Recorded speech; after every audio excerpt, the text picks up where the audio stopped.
I was good at my job. That's the part I need you to understand before anything else.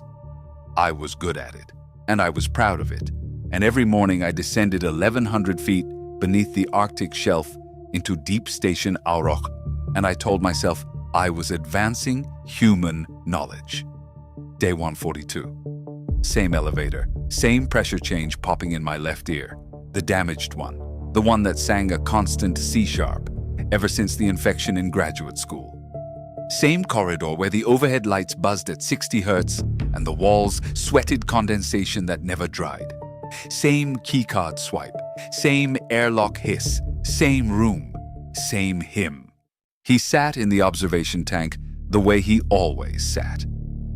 Still, not resting still, held still, the way something is still, when every part of it has decided that movement is a language it refuses to speak. Skin the deep blue-black of ocean trenches with a crystalline undertexture that catches light like fractured ice. Eyes pale as winter moons, with no iris or pupil, yet somehow focusing with devastating precision. Silver-white veins, visible beneath his jaw and temples, that pulsed with a rhythm I had mapped on 17 separate occasions. Breath that manifested as visible frost even in the warm room, carrying frequencies below human hearing that my equipment caught as ghost traces on the spectrograph. Acoustic sample, K17. Velkari, male, captured 14 months prior.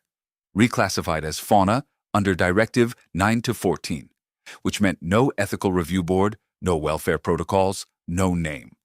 I had never given him one. I called him K17 in my logs. I called him the subject in my reports. I called him nothing in my head because calling him nothing was easier than calling him something and thinking about what that meant. My job was sound. That's it. I'm an acoustic linguist. Dr. Mira Vance, 3 published papers on cetacean communication, recruited straight out of MIT's phonology lab by a man who told me I'd be studying the most complex vocal apparatus ever discovered. And I was. Or I thought I was. I thought his silence was a stress response. I thought his refusal to vocalize despite every prompt I designed was catatonic withdrawal. I documented his decline like it was data. Heart rate slowing. Crystalline density increasing at the extremities. Responsiveness to stimuli decreasing week over week. I charted the dying of him on clean graphs with labeled axes, and I called it science. Day 142 was the day the pattern broke. I entered the observation room, placed my equipment on the counter the way I always did, aligned the directional microphones the way I always did, and pressed play on the ambient recording I ran during every session. Birdsong. Pacific wrens. I'd started using it on day 30 as a baseline stimulus, something complex enough to theoretically provoke a vocal response. It never worked. He never responded. But I played it anyway, because the silence without it was the kind that made the walls feel closer. I turned to check the spectrograph, and the monitor showed his reflection in the tank glass. Not him. His reflection. He was watching it. No, he was watching my reflection. In the glass, our shapes overlapped, mine small and hunched over equipment, his tall and motionless behind the barrier, and his pale eyes were locked on the place where my image met his. My hand stopped on the dial. My breath stopped in my throat. For 5 months I had studied him through glass, and for 5 months he had been studying me back. Not my instruments, not my routines. Me. The frequency hit my chest before it reached my ears, and I forgot how to exhale. It wasn't sound. It wasn't vibration the way I understood vibration. It arrived in my sternum like a word I'd always known but never spoken, warm and enormous, and the spectrograph went white with data. Every channel, every frequency band simultaneously. My damaged ear rang so hard my vision blurred. Then it resolved, not into sound, into meaning. Why do you play birdsong when you believe I cannot understand beauty? My knees hit the floor. My hands pressed flat against the cold tile. The spectrograph printed 11 pages before the printer jammed. I knelt there, shaking, while the recording of Pacific Wren's played on and his frost breath hung in the air between us. And I understood with a clarity that made my stomach lurch that he had never been silent. He had been screaming. And the acoustic dampening field wrapped around his tank, the one I had been told was a containment measure, a safety protocol, was a gag. I spent the next 3 days reading the technical specifications for the dampening array. I pulled maintenance logs. I cross-referenced power consumption data. I barely slept. The coffee in the research wing tasted like metal and desperation, and I drank it by the pot. The dampening field wasn't containing his frequencies. It was severing them. The Velkari don't communicate through sound the way I'd assumed. They communicate through harmonic bonding. Resonant frequencies that link nervous system to nervous system, thought to thought, self to self. 6 months inside that field was 6 months of total sensory deprivation, not silence, amputation. I had been documenting the neurological collapse of a social species in solitary confinement and calling it a vocalization study. I went back to my earliest recordings, the ones from his first weeks when I thought the faint traces on the spectrograph were equipment noise. They weren't. They were him, trying to reach anyone, trying to reach me, getting nothing back but dampened emptiness and a woman who pointed microphones at his suffering and took notes. My hands shook so badly I couldn't hold the stylus. I set it down, picked it up, set it down, walked to the bathroom, and pressed my forehead against the mirror until the cold made my skin hurt. The face looking back at me had dark circles and chapped lips, and the kind of expression I'd seen in photographs of people who'd just learned they were accessories to something they couldn't name. I went back to his tank that night. Third shift, skeleton crew. The dampening controls were behind a panel that required a level 4 keycard, and mine was level 3. But the panel's firmware hadn't been updated in 2 years, and I had been studying acoustic systems for a decade. I fed it a frequency that mimicked the keycard's magnetic signature. It opened. I disabled the dampener. The room changed. Not visually. The lights didn't flicker, the temperature didn't drop. But something shifted in the pressure. The way a room shifts when someone opens a window you didn't know was sealed. The air became breathable in a way it hadn't been before, as though I'd been inhaling something thin and dead, and now there was texture to it. He stood. Not the careful, measured standing I'd observed when he moved to eat or drink. He stood like something unlocked in his spine. Skin the deep blue-black of ocean trenches with a crystalline undertexture that catches light like fractured ice. Eyes pale as winter moons, with no iris or pupil, yet somehow focusing with devastating precision. Silver-white veins beneath his jaw and temples flaring bright, brighter than I had ever seen, pulsing like a heartbeat made visible. Frost breath pouring from him in clouds that caught the fluorescent light and scattered it into tiny prisms. The resonance came. Not the single question from before. A wave. It moved through the glass, through the air, through the floor, and into me, through my feet and my hands and the bones behind my ears. It hurt. Not pain exactly, fullness. The way a note hurts when it's too beautiful and your body doesn't have room for it. My damaged ear flooded with sound for the first time in 4 years. Clean, layered, dimensional sound. The C-sharp whine that had been my constant companion since graduate school went quiet. He was healing me.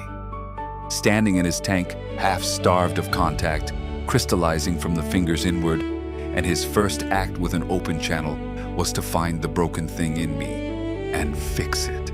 I pressed my palm against the glass. The cold of it shot up my wrist.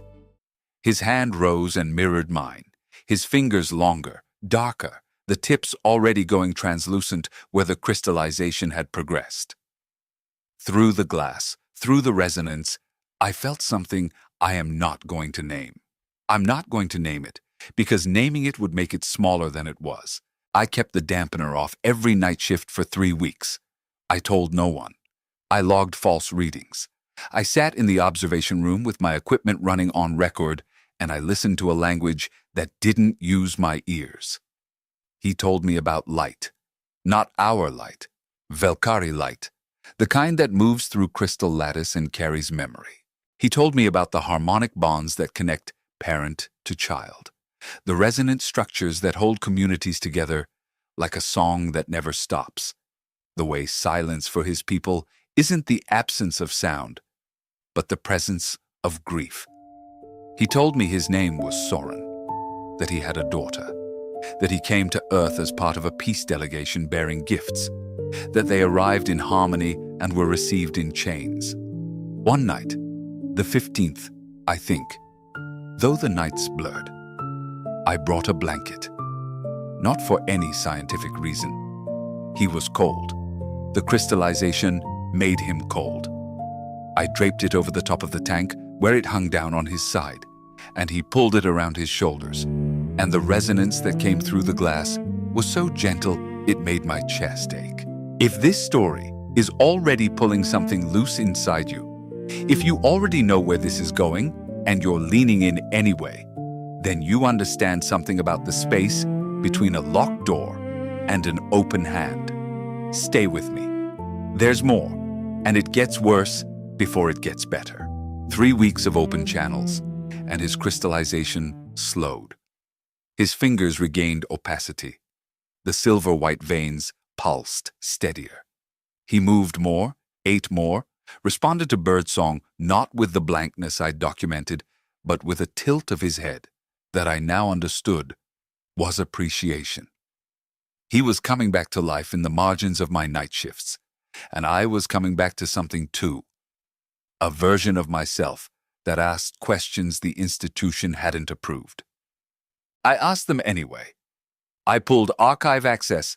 I requested historical files under the pretense of longitudinal data comparison. What I found in the acoustic archives made my own research feel like a confession written in someone else's blood. The Velkari delegation. There were 9 of them. They arrived with harmonic gifts, crystals encoded with star maps, cultural records, the resonant equivalent of an extended hand. Deep Station Aurok received them under Protocol Whisper, reclassified them as fauna before they cleared decontamination, and separated them within the hour. 9 beings, 9 tanks, 9 dampening fields.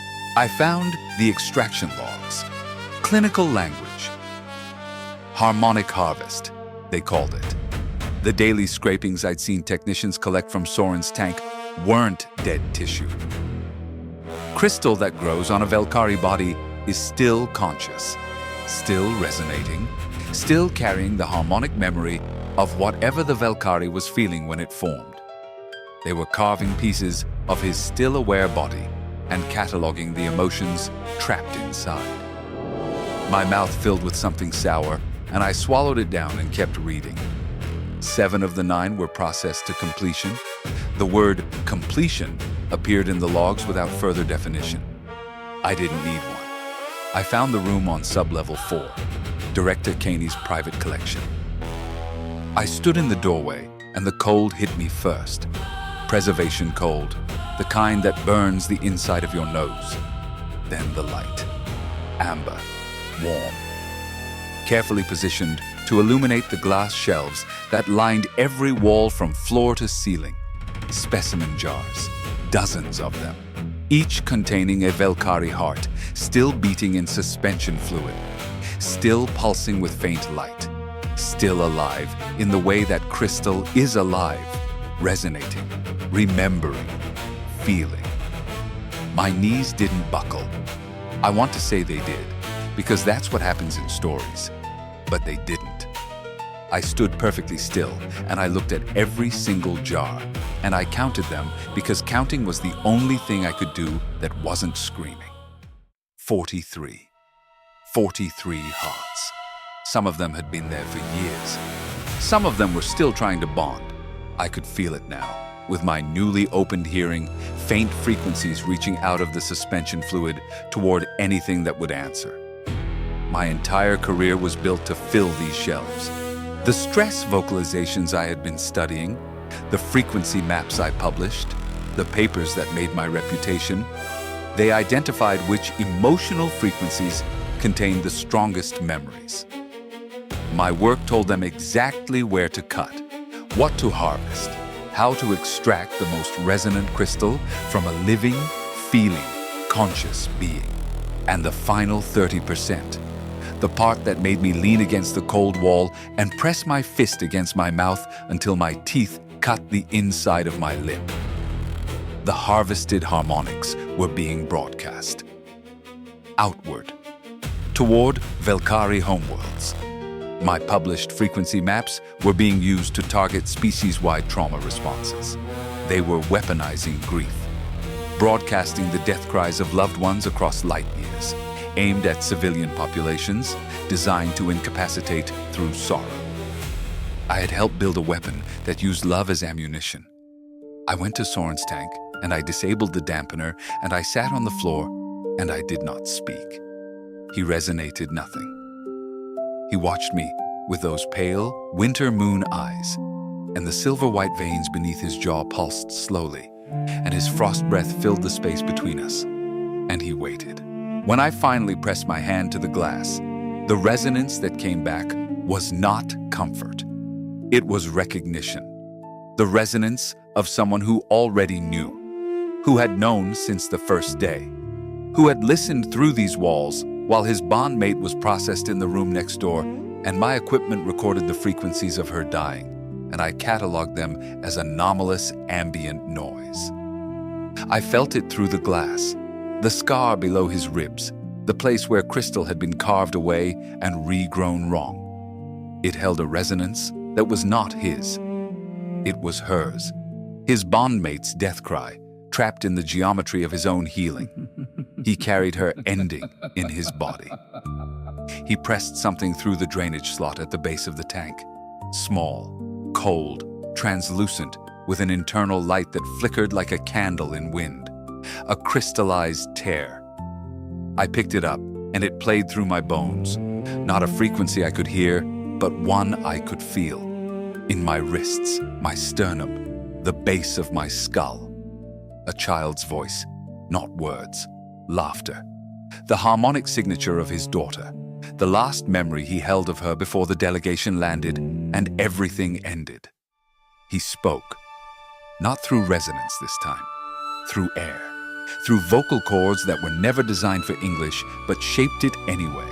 Rough and fractured and precise. Talvesi. I looked up. It is your name. In the old records. She who hears the silence. We knew your frequency before we came. You were the reason. My throat closed. The tear pulsed warm against my palm. Outside the tank, the facility hummed with the sound of 43 hearts beating in jars. And I understood that his people had heard me. Heard something I broadcast without knowing. Some frequency of loneliness or curiosity or hunger. And they had come. Because of me, bearing gifts, and I had been the instrument of their destruction. The alarm hit 3 seconds later. Night security had flagged the dampening field fluctuation.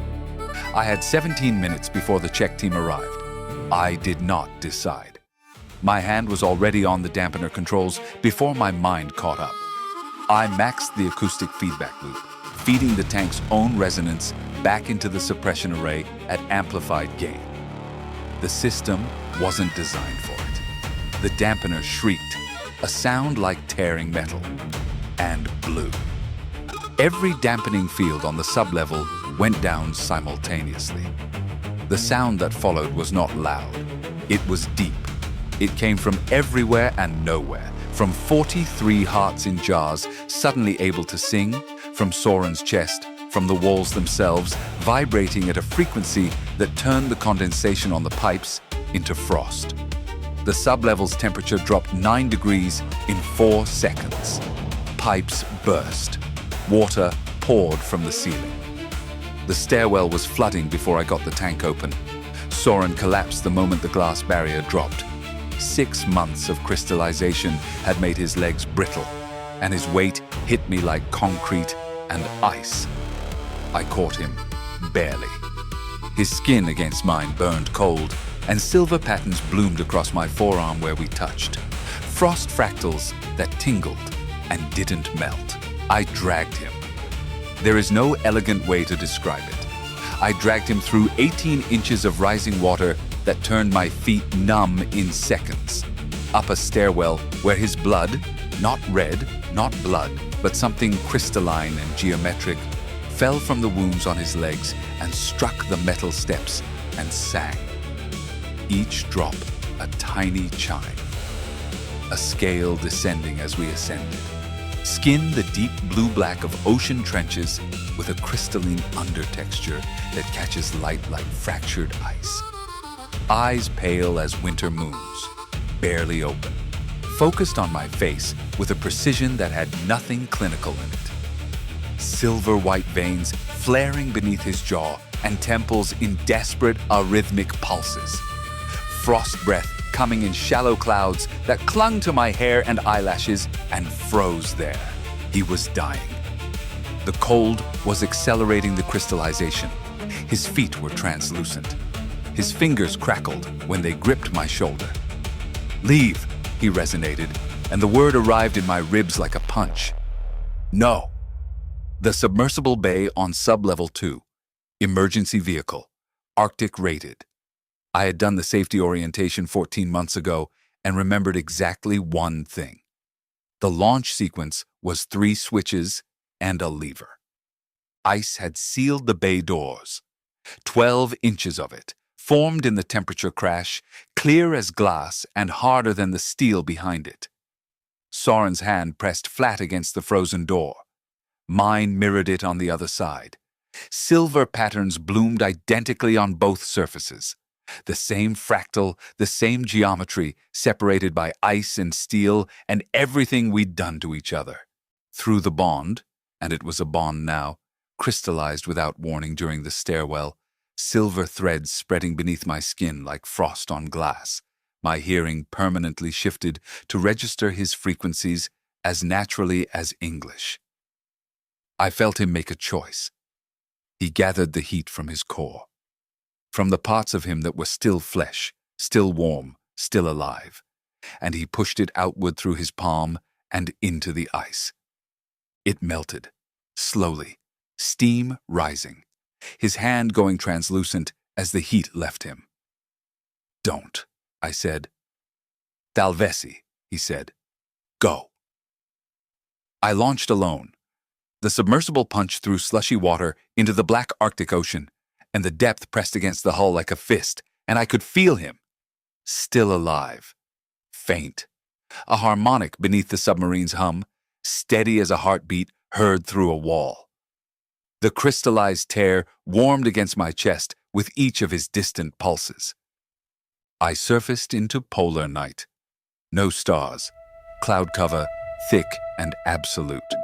The submersible's emergency beacon activated automatically, which meant they'd find me. Which meant Caney would find me. Director Ezra Caney. I imagined him in the archive vault. He would have sealed himself in at the first alarm, protecting the collection, the data, the decades of work, standing among 43 beating hearts, calm as a sermon. He would survive. Men like him always survived. He would broadcast my face, call me compromised, acoustically infiltrated. He would turn my frequency signature into a wanted signal and develop detection methods for humans carrying Velkari resonance. The bond pulsed. Soren, alive beneath 1,000 feet of ice and water and institutional concrete, still resonating, still reaching, still calling me by a name his people gave me before I earned it, and that I am spending the rest of my life trying to deserve. I pressed the tear against my collarbone and let his daughter's laughter play through my bones one more time. Small, cold, made with care. The last harmonic memory of a child whose father came to earth because he heard something in a stranger's loneliness that sounded like it might answer. His silence was the most honest thing anyone had ever said to me. 6 months of it. 6 months of refusing to vocalize for a system that would weaponize every sound he made, while I pointed microphones at his endurance and called it data. He chose silence to protect what he had left, and he broke it for me. And I will never know if I deserve that or if he simply heard something in my frequency that I can't hear in myself. I held the key. The whole time, I thought I held the key. I logged his meals. I charted his decline. I controlled the microphones, the recordings, the dampening field schedule. I controlled everything, and I didn't understand. Not until the ice was melting under his hand and his life was pouring into the door so I could pass through it, that he was the one who unlocked me. From the first resonance, from the first question about birdsong, he heard the lock thing in me and opened it, and I walked out of myself and into something I can't go back from. The submersible drifts north. The bond holds, faint, thinning with distance, but it holds. Somewhere beneath the ice, Caney is already composing the narrative. Infiltration, contamination, a cautionary tale about scientists who get too close to their subjects. He'll use my research, my frequency maps, my name. He'll build the next phase of the weapon on the foundation I poured. And somewhere beneath the ice, in a flooded sublevel, in a broken tank, Soren is alive, crystallizing, waiting. Not for rescue, for me. Because the bond runs both directions, and he can feel me the way I feel him, and he knows I am coming back. I don't know how. I don't know when. The Arctic is dark for months, and the ocean is 1,000 shades of black, and I have no allies, no resources, no plan. I have a submersible with 8 hours of fuel, a crystallized tear that hums against my chest, and a frequency signature that will set off every detection array Caney can build. But I have something else. I have a name. Thalvesi, she who hears the silence. Given to me by people I helped destroy, carried across light years by a delegation that came bearing gifts because they heard something in me worth answering. Spoken aloud by a man who spent 6 months in a cage, choosing silence over surrender, and then broke that silence to tell me who I was. If something in my voice resonated with you, if you've ever stood on one side of glass and realized the person on the other side saw you more clearly than anyone on yours, then you understand why silence can be louder than screaming. Why some frequencies change what you are. Hit like if you felt it. Subscribe if you want to be here when I go back for him. And to the members of this channel and those who've shown support along the way, you are the frequency I hear when the noise gets too loud. You are the reason I keep transmitting. Stay. There is more coming. The next part is the return. The next part is the rescue. And after that, the next part is the war. Because Caney has 43 hearts, and my research and a broadcast array pointed at civilizations that came in peace, and someone has to stop the signal. But that's next time. Right now, the submersible hums, the tear pulses warm, and somewhere beneath 1,000 feet of Arctic ice, a man with skin the deep blue-black of ocean trenches and eyes pale as winter moons is listening for me the way he has always been listening for me, with devastating precision, with silver-white veins pulsing bright beneath his jaw, with frost breath carrying frequencies that no dampening field will ever silence again. I'm coming, Soren. I hear you.